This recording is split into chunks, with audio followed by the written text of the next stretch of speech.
염려하는 버릇을 방치하지 말라. 염려하는 버릇을 방치하지 말라라는 제목으로 하나님 말씀 증거하도록 하겠습니다. 우리가 믿음으로 구원받는다라는 얘기를 합니다. 그런데 사실은 믿음이라는 것이 선명하게 와닿지는 않습니다. 그저 이렇게 말로 설명할 때는 이해가 되는 것 같지만 곧 뭔가라고 이렇게 혼돈이 될 때가 있습니다. 그래서 믿음이 무엇인지를 하나님께서 이렇게 모델을 통해서 알려주시는 것입니다. 아브라함이라는 모델을 통해서. 그러니까 그림 언어로 설명해 주는 겁니다. 아브라함의 이런 것들이 믿음이다. 우리도 믿음을 갖는 시간이 되기를 원합니다. 믿음의 시작이 뭐라 그랬습니까? 말씀을 들음에서부터 믿음은 시작이 됩니다. 말씀은 시고 생명이기 때문에 그렇습니다. 그러니까 말씀을 들어야 말씀이 시기 때문에 그때부터 자라나기 시작한다라는 것입니다. 그래서 하나님 관점에서는 믿음이라 그러고 인간 관점에서는 동전의 양면 같다 그랬죠. 순종이다. 순종과 믿음, 동전의 양면 같은 것입니다. 그런데 믿음을 가지고 있다 할지라도 기근을 만납니다. 기근이 뭡니까? 일종의 우리가 당하는 모든 어려움들, 고난 이렇게 말할 수 있습니다. 고난이 올 때 믿음으로 반응해서 이기라는 거예요. 그런데 아브라함은 실패했죠. 불순종해서 애굽으로 내려갔다가 그러니까 말씀 따라가지 아니하고 자기 답을 따라갔다가 결국은 생고생하고 그 다음에 뭐 시간도 잃어버리고 또 건강도 잃어버리고 또 피폐해지게 되는 뭐 그런 일들이 벌어지게 된다는 것입니다. 우리가 그래요. 말씀 따라가지 아니하고 자기 답을 따라가면 꼭 이런 일이 벌어지게 된다는 것입니다. 하나님께서 도와주시고 나면 이제 원위치 됐습니다. 그래서 믿음 따라서 했던 모든 일들은 다 헛수고입니다. 그래서 전도서에서 뭐라 그래요? 이걸 헛됨 그러잖아요. 지금 13장 1절부터 4절까지 나오는 얘기가 뭐냐? 그 아브라함이 불순종해서 애굽으로 내려갔을 때의 모든 과정이 다 헛수고였다라는 거예요. 다시 원점으로 돌아오더라. 그래서 처음 가나안에 도착했을 때 그 나무에 가서 예배 드리는 것으로부터 다시 시작을 합니다. 우리도 마찬가지예요. 믿음 떠나서 내 멋대로 살았던 모든 것들은 사실 허송세월입니다. 다시 원점으로 돌아가는 것이 결국은 최선인 거예요. 그러니까 빨리 돌이켜서 다시 시작할 수 있는, 다시 하나님 앞에서 예배로 믿음으로 시작할 수 있는 하나님 백성 되기를 바랍니다. 1절부터 4절까지 한번 읽겠습니다. 시작. 아브라함이 애굽에서 그와 그의 아내와 모든 소유와 롯과 함께 네겝으로 올라가니 아브라함에게 가축과 은과 금이 풍부하였더라. 그가 네겝에서부터 길을 떠나 베델에 이르며 베델과 아이 사이 곧 전에 장막 쳤던 곳에 이르니 그가 처음으로 제단을 쌓은 곳이라. 그가 거기서 여호와의 이름을 불렀더라. 그러니까 하나님을 믿는다는 외적 표현이 예배거든요. 근데 애굽에 내려갈 때는 먼저 믿음이 없고 하나님도 없고 그러니까 예배도 없죠. 돌아와서 제일 먼저 회복한 게 무엇입니까? 하나님을 찾고 믿음이 회복되고 그러니까 결론은 뭐예요? 예배가 회복되더라. 이게 다시 시작하는 것입니다. 그래서 예배를 떠난 모든 사람들 사실은 다 헛수고라는 거예요. 원점으로 돌아와서 예배로부터 우리 인생을 풀어갈 수 있는 하나님의 종 되기를 바랍니다. 아브라함은 비싼 수업료 치렀습니다. 그 하나님 예배 떠나고 말씀 떠나서 갔을 때 아내도 잃을 뻔했고 자기도 죽을 뻔했잖아요. 우리 인생이 그래요. 자기 딴에는 답이라고 찾아가는데 탕자와 똑같이 거기 비전이 있다고 생각하잖아요. 결국은 거짓에서 돌아오는 겁니다. 돼지가 먹는 주염열매도 주는 자가 없을 때 돌아오는 거예요. 그게 용기입니다. 다시 예배로부터 시작할 수 있는, 그러면 다시 성장하게 된다는 것입니다. 오늘 13장에 나오는 얘기는 뭐냐면 믿음이 기근도 만나지만 믿음이 갈등도 만난다는 것입니다. 이 갈등이 일어났을 때 그것도 믿음으로 해결하는 것, 그게 믿음 성장에 필요하다는 거예요. 그 갈등이 왜 생기는 것입니까? 한번 생각해 보세요. 믿음이 있는 사람끼리 모여 있어요. 우리 교회 같은데. 믿음이 있는 사람끼리 모여 있으면 갈등이 없나요? 갈등이 있습니다. 갈등이 있는 이유는 뭐냐? 근본적으로 얘기하면은 가깝기 때문에 그렇습니다. 갈등은 누구하고 생기죠? 멀리 있는 사람과 생기는 게 아니라 가까이 있는 사람끼리 생기는 겁니다. 지금 갈등이 제일 심한 사람이 사실 지금 옆에 누구 없지만 그죠? 이렇게 옆에 있는 사람이에요. 가족들이에요. 친한 친구들이에요. 같은 교인들이에요. 왜? 가깝기 때문에. 갈등은 가까운 데서 일어나게 된다. 이거를 먼저 알아야 된다라는 것입니다. 그래서 우리 할머니하고 손자 뭐 손녀 친하잖아요. 근데 가까이 지내니까 싸우더라고. 내가 할머니하고 손녀하고 싸우는 거 봤어요. 왜 그래요? 가까우면 싸우는 거예요. 근데 멀리 계셔서 1년에 2차례 인사 갈 때는 절대 안 싸워요. 그죠? 이렇게 용돈 주고 그러죠. 그러니까 여러분들 가까이 있는 사람들 사이에 갈등이 있다는 거 잊지 말고 믿음은 뭐예요? 그걸 이겨내는 거예요. 그것 때문에 믿음이 성장하는 거라고. 그래서 믿음 있는 사람들은요, 가까이 있는 사람과의 갈등을 풀어나가기 시작합니다. 잘 보면 가까이 있는 사람과의 관계가 안 좋은 사람들이 있죠. 그럼 또 피해가요. 멀리 있는 사람이 좋은 줄 알고. 또 가까이 지내면 또 갈등이 일어난다니까요. 그러니까 평생 친구 하나 없이, 가까운 사람 하나 없이 그냥 원수 같은 사람들 주변에서만 사는 이유가 뭐냐? 믿음이 없기 때문에 그래요. 믿음은 그거를 이겨내고 풀어나가는 과정이라는 것입니다. 그러니까 가까운 거 무조건 갈등이 있다. 이걸 전제로 깔아야 된다는 것입니다. 가까우면 왜 갈등이 있을까요? 비교가 되니까. 여기 보니까 풍부해졌죠. 모든 게 풍부해졌습니다. 롯도 부자 되고 아브라함도 부자 되고. 그러니까 옛날에 가난할 때는 비교할 게 없잖아요. 뭐 다 가난하니까 뭘 비교하겠어요. 근데 가축이 늘고 막 이러다 보니까 풍부하기 때문에 나타나는 비교 의식 그런 게 있다라는 것입니다. 그래서 마음 가운데 저 조카가 왜 저러지? 뭐 이런 마음도 있고, 우리 삼촌이 왜 자기만 더 양이 많지? 뭐 이럴 수도 있겠죠, 마음속에. 근데 밑에 있는 사람들은요, 기가 막히게 윗사람들의 마음을 읽어냅니다. 그래서 밑에 있는 그 목자들이 잘못된 보고를 막 하기 시작하는 거죠. 예를 들어서 뭐 상대를 비난하거나 욕하거나 뭐 이렇게 얘기를 해요. 근데 보니까 주인이 가만히 있거든. 그러면 저게 주인의 본뜻이구나 이렇게 이해한다는 것입니다. 그리고 또 갈등을 증폭할 만한 얘기들 자꾸만 해요. 그런데도 불구하고 화도 안 내고 그냥 잘 받아주고 있거든요. 그러니까 결국은 자기 마음을 읽어서 누가 얘기해 주는 거예요. 우리 많은 사람들이 야가 빠져가지고 뭐 내 생각이 아니고 누가 얘기해 줬기 때문에 그렇다. 아니에요. 들어주고 있다는 건 뭐냐면 동의한다는 뜻이거든요. 그러니까 아브라함의 목자나 롯의 목자들이 서로 나쁜 정보 막 넣겠죠. 왜 그래요? 주인의 마음이 아마 그런 것들이 있지 않았을까 이렇게 생각했기 때문에 그렇다는 것입니다. 그래서 겉으로 드러나기는 아브라함의 목자와 롯의 목자가 싸우는 대리전이에요. 사실 대리전이라는 건 없습니다. 본심이 있기 때문에 그래요. 우리도 야가 빠지고 악하기 때문에 사실은 본심을 속이고 안 그랬다 그러고 대리전 하는데, 대리전이 벌어지고 있다는 사실 자체가 내 마음 가운데 비교의식에 의한 시기 질투가 있기 때문에 그런 일이 벌어지게 된다라는 것입니다. 오늘 7절 한번 읽겠습니다. 시작. 이러므로 아브라함의 가축의 목자와 롯의 가축의 목자가 서로 다투고 또 가나안 사람과 브리스 사람도 그 땅에 거주하였는지라. 저는 그래서 이게 중요하다고 생각을 해요. 교회 안의 싸움이 일반 싸움보다 더 많습니다. 그럼 우리 그러죠. 예수 믿는 사람들이 싸움질은 더 하냐고. 근데 이유가 뭐냐면 가까워서 그래요? 친해서 그래요? 우리는 서로를 뭐라 그래요? 형제, 자매 그러잖아요. 그러니까 싸우지. 그죠? 누구 씨 그러면 안 싸울 거야. 그죠? 만약 교회가 싸움을 줄이려고 그러면 뭐 무슨 씨 이렇게 부르면 싸움이 아마 줄어들 것 같아, 제 생각에는. 그러니까 형제 자매거든요. 진짜거든요. 형제 자매이기 때문에 더 가까워서 믿음으로 극복하지 못하면 더 싸우게 돼 있다는 것입니다. 근데 여기 보니까 그 뒷부분에 또 가나안 사람과 브리스 사람도 그 땅에 거주하였더라. 이게 무슨 뜻이에요? 이방인들이 보고 있었다 그런 얘기죠. 그러니까 웃기는 사람들이죠. 어디서 멀리서 외지인들이 와가지고 뭐 재단 쌓고 뭐 예배 드린다 그러다가 갑자기 사라졌어. 애국 갔다 왔죠. 또 돌아오더니만 좀 뭐가 늘었어. 그랬더니 서로 자기 거라고 싸우고 있어. 웃기죠. 세상 사람들이 볼 때 그러지 않겠어요? 뭐 교회에 이렇게 십자가 세워놓고 자기들끼리 뭐 찬송 부르고 또 다니면서 예수 믿으라고 전도하고. 근데 보니까 또 지들끼리도 싸우고. 그런 거예요, 교회가. 왜 그렇습니까? 믿음으로 극복하지 못하면 꼭 이런 일이 벌어지게 된다는 것입니다. 그러므로 친하다라는 것만 갖고 되진 않아요. 그래서 교회가 예배가 있고 교제가 있죠. 근데 예배가 약화되고 교제만 너무 커지다 보면 그것이 좋은 게 아니고요. 다툼의, 갈등의 원인이 된다는 것입니다. 그래서 언제나 예배가 강화돼야 돼요. 예배가 훨씬 커져야 되고, 예배 없이 교제만 하겠다고 오면 교회에 말아먹게 된다는 것입니다. 이거 다툼이 일어나게 된다는 거예요. 사실은 뭐 하나를 포기한다 그러면 교제를 포기해야 돼요. 오로지 예배만 드리고 그러면은 일은 못할지 모르지만 일단 하나됨이 있게 된다고요. 그리고 예배보다 작은 모습으로 교제가 이루어져야 건강한 모습이 된다는 것입니다. 그런데 교회가 예배가 약화돼 버리죠. 그러면 만나기만 하면 문제가 생긴다는 거예요. 이게 갈등의 원인이 그래서 생긴다라는 것입니다.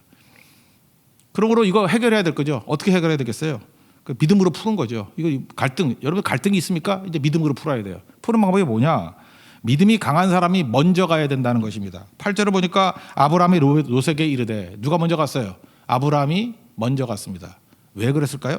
우리 같으면 윗사람보다 아랫사람이 먼저 와가지고 사과해야 되는 거 아닙니까? 근데 윗사람이 먼저 갔어요. 윗사람이라기보다도 믿음이 있는 사람이기 때문에 그런 거예요. 여러분, 사람에게는 이 자아라는 게 있고 에고라는 게 있고, 또 다른 말로 하면 자존심이라는 게 있어요.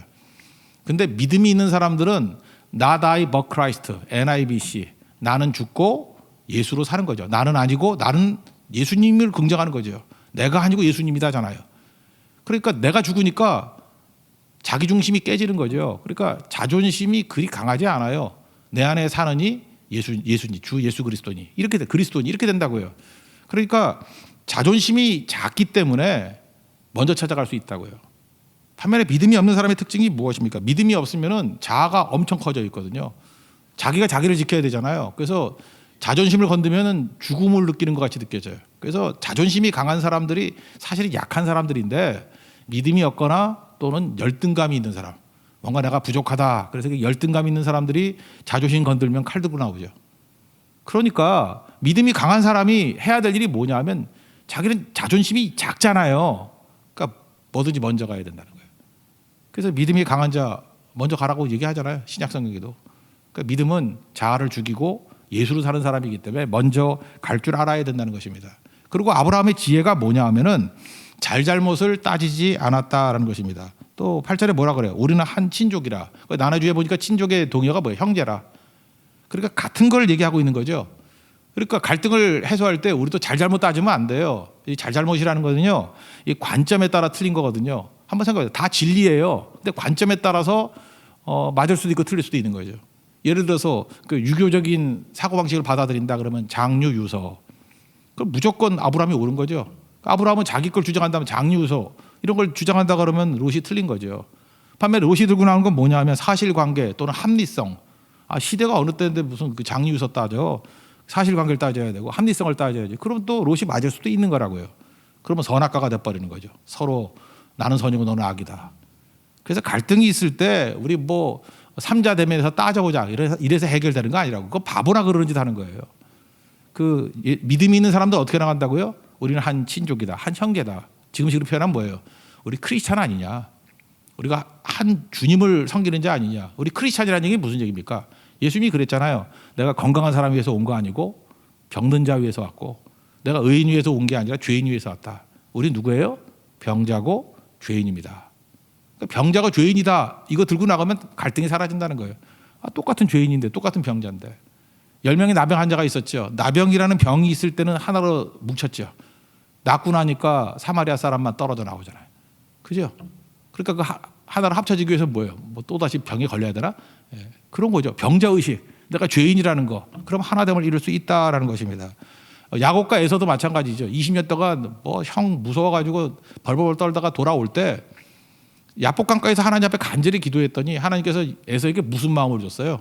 형제의식을 줬잖아요. 그러니까 야곱을 보는 순간에 뭐 잘잘못 따지지 아니하고 창세기 33장 4절 뒤에 나오는데 에서가 달려와서 그를 맞아야 안고 목을 어긋맞추고 입 맞추고 서로 울었다. 형제죠. 형제를 본 거예요. 그러니까 다 녹아버리잖아요. 지금도 보면요, 따지겠다고 나오는 사람이 사실은 갈등의 원흉입니다. 원흉. 따진다고 되는 거 아니에요. 믿음 있는 사람이 먼저 해야 되고 잘잘못 따지지 않냐고 공통적인 거. 죄인이다, 병자다, 우린 크리스찬이다, 우리는 형제다, 친족이다. 이거 들고 나가면 된다는 것입니다. 그리고 결정적인 해결책이 뭐냐면 이거죠. 가장 강력한 해결책. 저는 이거라고 생각합니다. 뇌가 좌하면 나는 우하고 뇌가 우하면 나는 좌하리라. 여러분 이거 붙들면 돼요. 갈등이 올 때마다 이게 답이에요. 모든 갈등이 올 때마다 뇌가 좌하면 나는 우하고 뇌가 우하면 나는 좌하리라. 이 원칙이에요. 이게 믿음의 해결 방식이라는 것입니다. 이걸 먼저 말할 수 있는 사람은 어떤 마음이 있는 거죠? 집착이 없어요. 그죠? 내 이익과 내 뜻을 관찰하겠다는 집착이 없어요. 내 주의 뜻대로 행하시옵소서. 그거 아니에요? 맡기는 거 아니에요? 집착이 없어요. 그러니까 무슨 얘기예요? 불안하지 않은 거예요. 왜? 주님께 맡겼기 때문에. 주님이 나를 인도해 주실 것을 믿기 때문에. 그게 믿음이잖아요. 그래서 믿음이 있는 사람만이 맡길 수 있고 믿음이 있는 사람만이 집착하지 않을 수 있고 믿음이 있는 사람만이 불안하지 않습니다. 근데 이렇게 맡기지 못하는 이유가 내가 좌하면 나는 우하고 우하면 좌하리라. 이거 말도 못하는 사람. 이유가 뭐예요? 믿음이 없기 때문인데 이유가 뭐죠? 맡기지 못하기 때문에. 그래서 마음에 불안이 있는 겁니다. 불안. 사실 불안이라는 건 두 가지로 형성되어 있거든요. 불안의 한쪽 측면은 염려, 또 한 측면은 두려움이에요. 그래서 많은 사람들이 염려하기 때문에 불안하고 두려워하기 때문에 불안하게 된다라는 것입니다. 그런데 특별히 이게 문제가 뭐냐 하면 이 염려나 두려움을 이걸 나쁜 거라고 생각을 안 한다니까요. 작은 염려들이 나쁜 거라고 생각하니까 쌓이는 거예요. 자꾸만 염려가 쌓이다 보니까 지금 오늘 염려하는 것도 문제인데 내일 것까지 지금 염려해. 모레 것까지 염려해. 이게 또 심해지면 어떻게 되냐? 1년 이후를 염려해. 나중에 노후를 염려해. 그다음에 뭐 우리 자식들까지 염려해. 그래서 염려가 막 쌓이다 보면 내가 감당 못할 정도로 염려가 몰려오죠. 그걸 뭐라고? 불안증이라 그래요. 그래서 나이 들어가지고 약 먹는 사람들 있죠. 그 보면은 웃겨요. 그 염려하지 말아야 될 것도 막 염려해. 근데 본인은 심각한 거예요. 그 더 심각해지면 공황장애 이렇게 된다고. 현실이 아니거든요. 근데 염료로 사는 거예요. 염료가 그냥 몇 톤씩 압사시킬 정도로 눌러버리는 거라고. 그 염료를 갖다가 이렇게 막 허용한다는 것입니다. 그래서 마귀가 쓰는 방식이 뭐냐 하면은 우리를 불안하게 만들어서 마음을 빼앗아 가버리는 것입니다.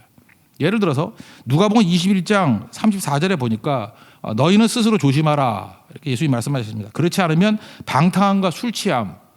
여러분들 방탕이라든지 방탕이 뭐예요? 뭐 죄짓고 사기치고 뭐 이런 거 아니에요? 그다음에 뭐 속이고 방탕 뭐 술 취하는 거 이런 거는 누가 뭐래도 잘못된 거라고 여길 것 같은데요. 그래서 술도 너무 심하면 알코올 중독되고 그러면 안 되잖아요. 그래서 방탕함과 술 취함 이거는 심각하게 받아들이는 것 같아요. 문제시하는 것 같아요.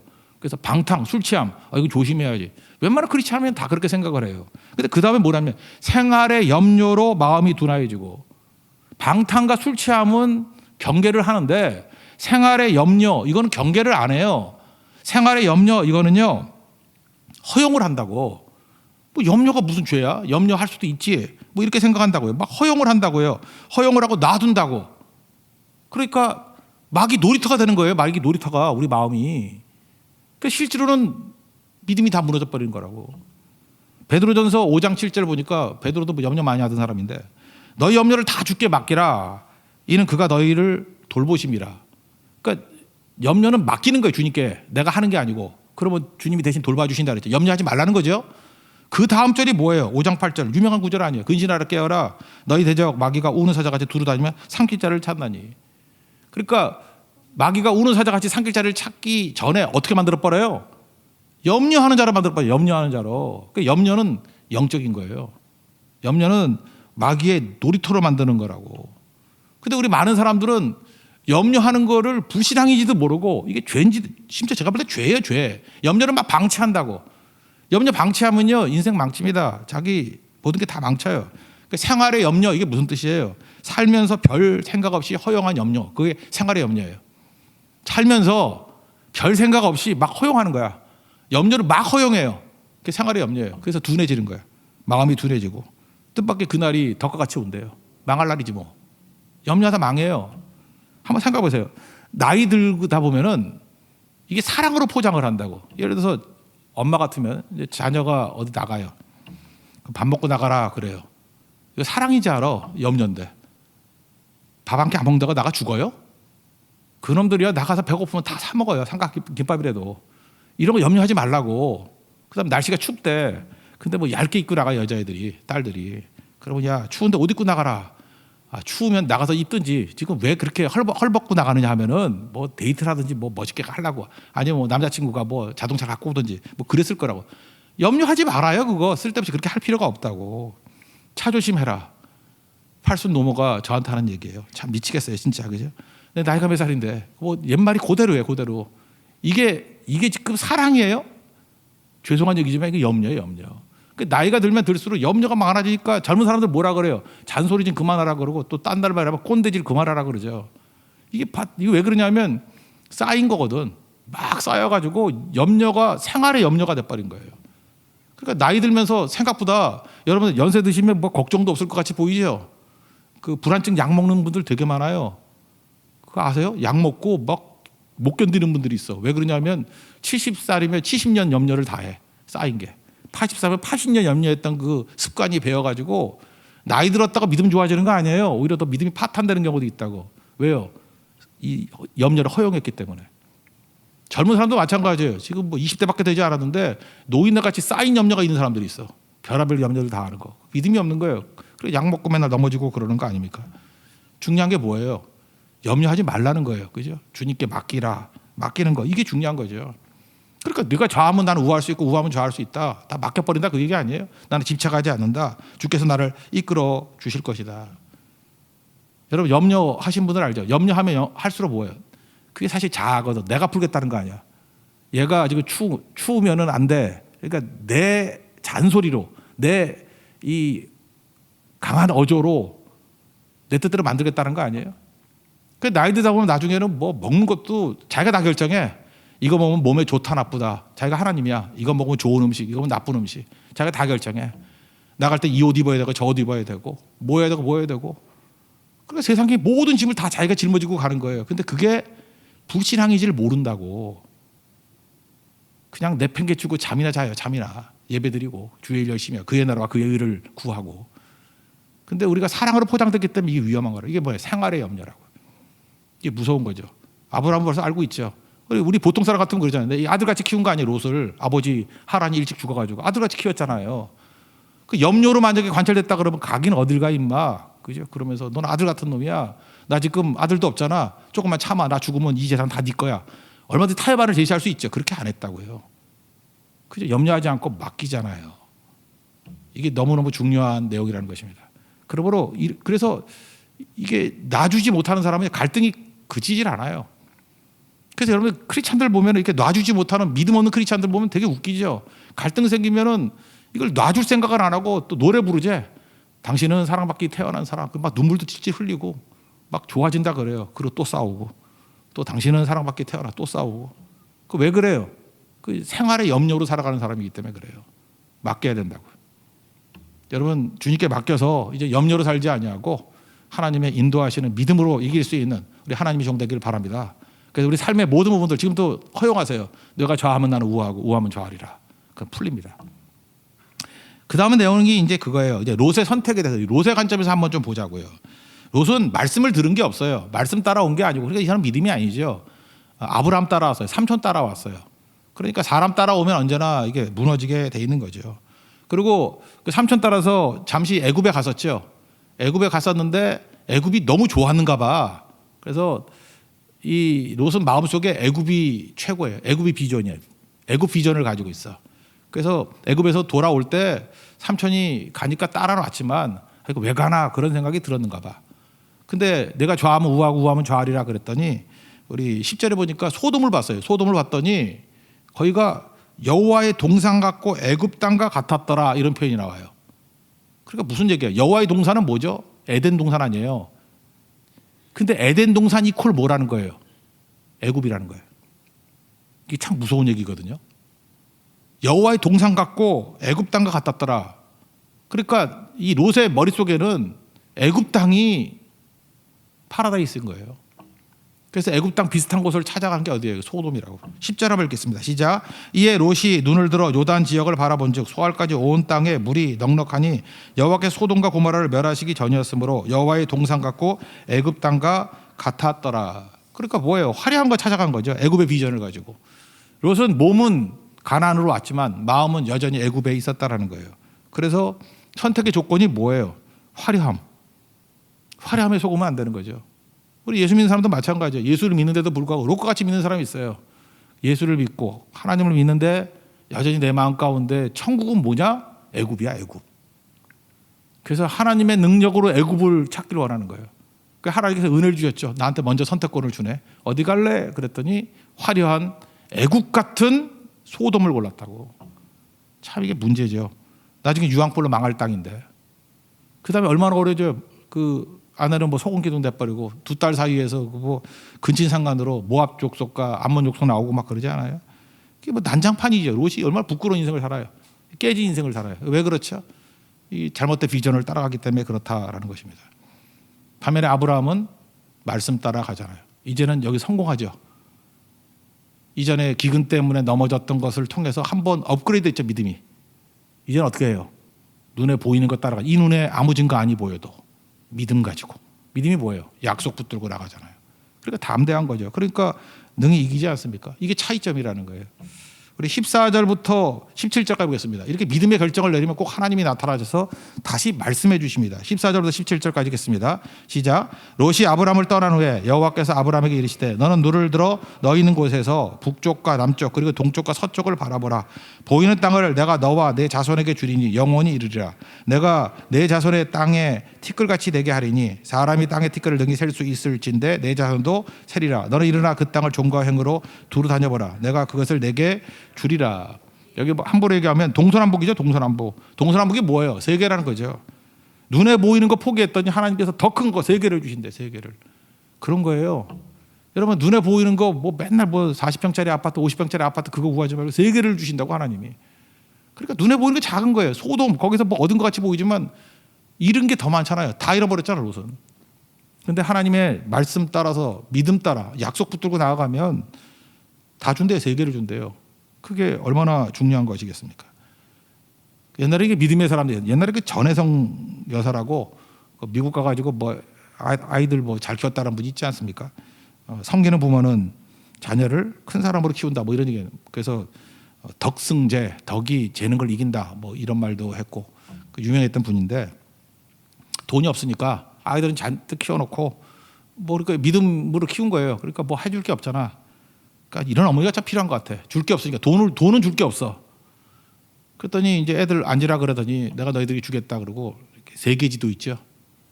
세계지도 이렇게 가위로 오려가지고 큰 애한테는 북미 쪽 잘라주고 이거 너 가져라.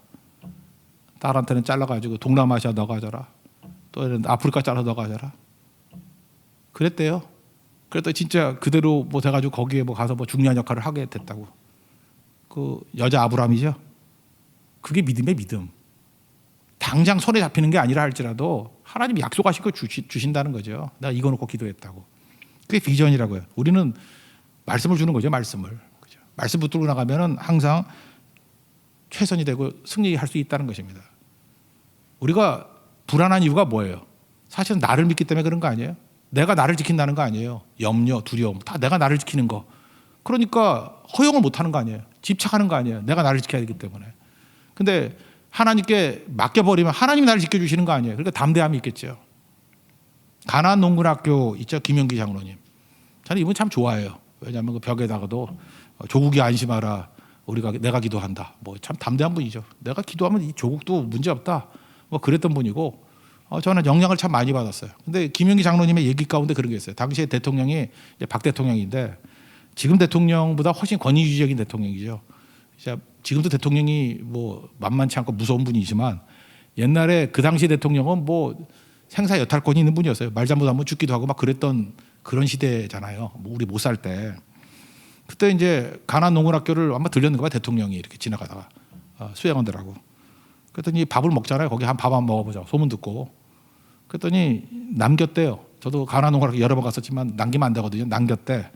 근데 우리 한국 사람이 되게 있잖아요. 밥은 다 먹어도 반찬은 남기잖아요. 그랬더니 그 김영기 장로님이 오셔더니 대통령한테 그러더래요. 왜 남기셨습니까? 그랬더니 수행원들이 막 쫄아가지고 아니 지금 대통령한테 저러면 안 되는데 라고. 그랬더니 김영기 장로님이 그러더라는 거예요. 우리는 한 번에 밥 먹을 때 600명이 먹습니다. 근데 설거지는 우리 며느리 3명이 다 해버립니다. 이렇게 남기면은 설거지 어떻게 하냐고. 잔반 남아서 힘들다고. 그리고 우리나라가 못 사는 나라인데 이렇게 낭비해가지고 언제 가난을 벗어날 수 있고 언제 당시에 조국의 중흥이란 말만 있었는데 언제 조국이 중흥하겠냐고. 근데 대통령이 그걸 좋게 받아들였는가 봐요. 알았다고. 그래서 거기서 다시 퍼먹었대 다. 근데 거기서 감명을 받았는가 봐요. 돌아와가지고 그래 이게 나라 살 길이다. 그래서 옛날에 권위주의 시대니까 공무원들 다 저기 들어가. 그래서 가나안 농군학교 그때 정신 없었어요. 그냥 공무원들이 다 가서 한 번씩 후련받고 나오느라고. 그때부터 이제 나온 게 새마을 운동이라 그러잖아요. 거기서 새마을 운동. 얼마나 못 살았는지 대통령이 선물을 줬대. 선물 준 게 뭘 줬을까요? 상상을 해봐요. 뭘 줬겠어요?